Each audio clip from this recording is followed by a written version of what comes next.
Hello guys, আজি মই ludo গুটিৰ বিষয়ে আপোনালোকক জনাব বিচাৰিছো।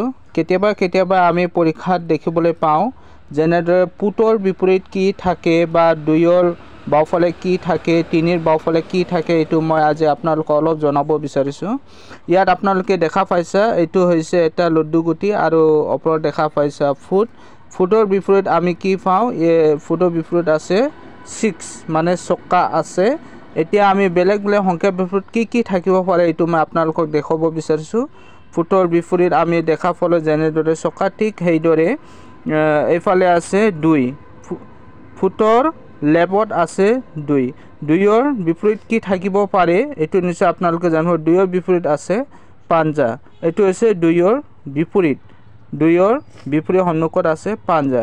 ঠিক সেইদৰে দুইৰ আৰু এইফালে আছে আমি পালো 3, এতে 3ৰ বিপৰীত কি আছে আমি এটো জানিব লাগে।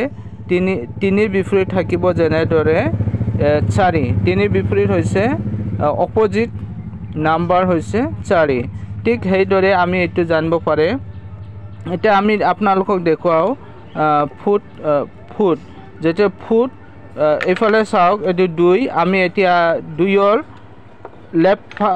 লেফট মানে হফালে কি আছে এটো বাওফালে, এটো হৈছে 3ৰ বাওফালে আছে পাঞ্জা। ঠিক সেইদৰে পাঞ্জাৰ বাওফালে আছে 4 বাওফালে আছে 2, সেইদৰে আহিব।